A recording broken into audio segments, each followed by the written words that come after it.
January 16, 1988, Chicago Stadium, early third quarter, Jordan drives and Rick Mahorn followed a Piston credo. No layups. But the Bulls enforcer, Charles Oakley, wasn't pleased.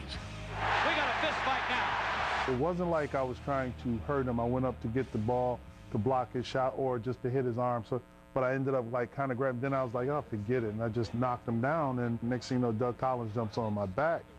Mahorn would have to shed Collins a second time before it was over, and he and Oakley got ejected. Jordan went on to score 36 in a 16-point Bulls win, but the tone had been set. We're a physical team, and we take pride in not letting people get off on us, okay? So we were not going to let Jordan score a ton of points on us and beat us.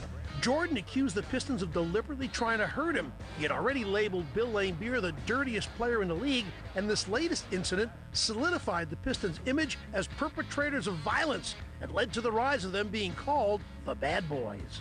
They had this player, the Tiger Woods of basketball, shall we say. They come along once every 50 years. He could get 50 on you at the blink of an eye. And he became so difficult to handle for anyone that we had to become very physical with him. In May, in round two, the clubs met for the first time in the playoffs since 1974. The Pistons knew if they could just control Jordan, they'd be okay. He's going to get 25, 30, 35 easy. Regardless of how you do it, he's going to get it. And if you contain him, maybe we got a shot of beating him. You get to the playoffs, W's and L's are all that account. And if he gets 50 and we win, then I held him to enough. The Pistons flew at Jordan from all directions, double-teaming him, blocking his shot to help Dumars, Jordan's primary defender, and they won Game 1, 93-82. Game 2, however, was a much different story. Sam Vincent, playing for his third team in less than a year, burned the Pistons for 31, scoring 15 before Jordan had even sunk a shot. The Bulls win 105-95 and even the series one each. Yeah, everyone was double-teaming me and triple-teaming myself, and I found him open. He made the shot. They've captured the home court advantage, that's all. In Chicago, Game 3 was barely underway when the two adversaries clashed. Jordan elbowed Laimbeer in the stomach, and off we go again. Laimbeer and Jordan. Yes, indeed. Moments later, Mahorn and Oakley renewed their friendship, but when it finally got back to basketball, it was all Pistons.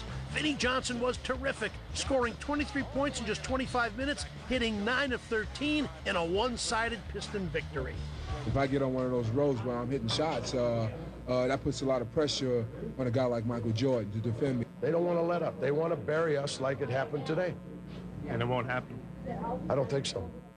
Chuck was dead on. Game 4 featured Piston defense at its finest. They held Jordan to 23 points, forcing him to take 22 shots, and the Bulls were booed off their home court after scoring only 34 in the first half. The Pistons win 96-77, allowing the fewest playoff points in team history and now leading 3-1. Coming back to Detroit, the Bulls saw the handwriting on the wall, but the Pistons weren't taking things for granted.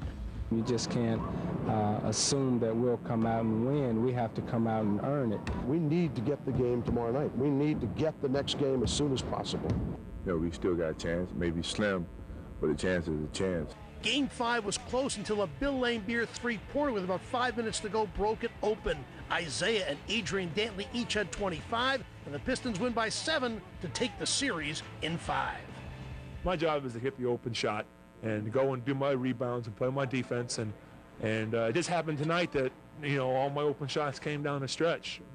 One of those fluky things, but I'll take it. A lot of fun. I mean, if we'd have played like this in Chicago, we'd be up 3-2 right now. But, you know, if your aunt should be your uncle. They were like us with the Celtics. They had to learn how to win.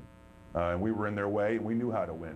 After that season, in which we beat him up pretty good, because when he came off the screen, we had to nail him. He was very thin, wiry, but he became this specimen because of what we did to him.